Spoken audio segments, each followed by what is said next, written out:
Happy Friday, boys and girls. So the past few days we've been working on comparing and ordering decimals. That's what we're going to stick on today, but there were just a few things on this trifold that I wanted to go over with you before you started, because I know there's a few of these little boxes and things that were a little bit confusing because it's not things that we have officially talked about within the videos or within your other worksheets.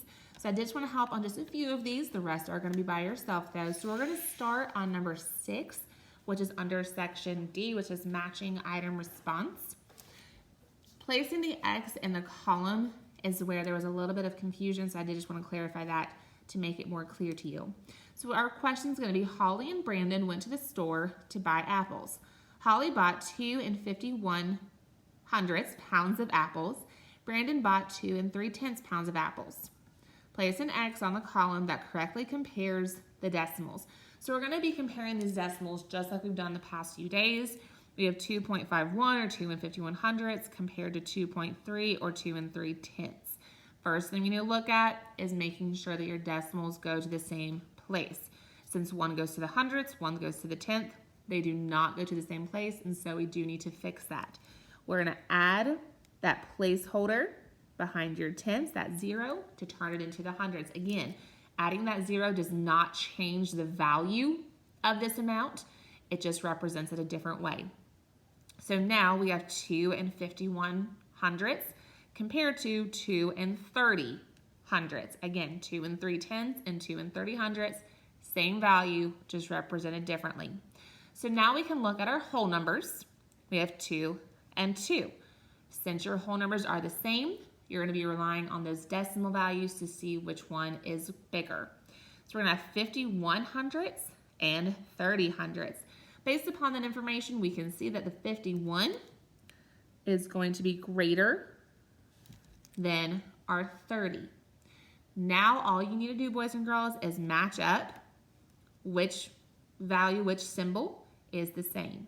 So since we have a greater than symbol, we're going to place an X where our greater than symbol is. Okay, you can leave the other two blank. If you want to shade them in, you can do that as well, but you do not have to.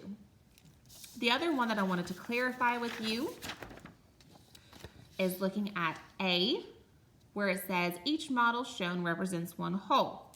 So this entire rod is one whole. Shade the sections in the models above to represent 3/10 and 5/10. So with it being a model, we need to think about the same thing that we talked about with number lines a few days ago, and just make sure that these are separated into our tenths and not into hundredths. So I'm going to go through real quick. Since this is one whole, I'm going to see if it's separated into our 10 boxes that we need. So we have 1, 2, 3, 4, 5, 6, 7, 8, 9, and 10. So it is represented how we need it to.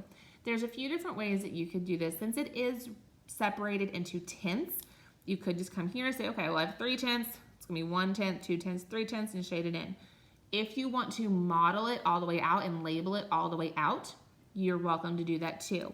So I'm going to do that on the top, just for those that are choosing to do it that way, just to make sure that you're shading in exactly to where you need to be shading in and you're not going any further or any lower. Okay, so I'm going to have our 1/10, 2/10, 3/10, 4/10, 5/10, 6/10, 7/10, 8/10, 9/10, and then 10/10, as we talked about, would be the same thing as one whole. So with our first one being 3/10, I'm going to go 1/10, 2/10, and 3/10. Our next decimal that I want us to shade in to represent is going to be 5/10. I'm not going to relabel this one because I can look on top since they're both separated into tenths. I'm going to say, okay, well, here's 1/10, 2/10, 3/10, 4/10, and 5/10, and that's where we're going to stop. Based upon the models that you've drawn, now it's asking you to compare the decimals using greater than, less than, or equal to. So based upon what we can see on top and based upon what we know that 5/10 is going to be greater than 3/10. So for this answer, we are going to put a less than symbol to represent that 3/10 is less than 5/10.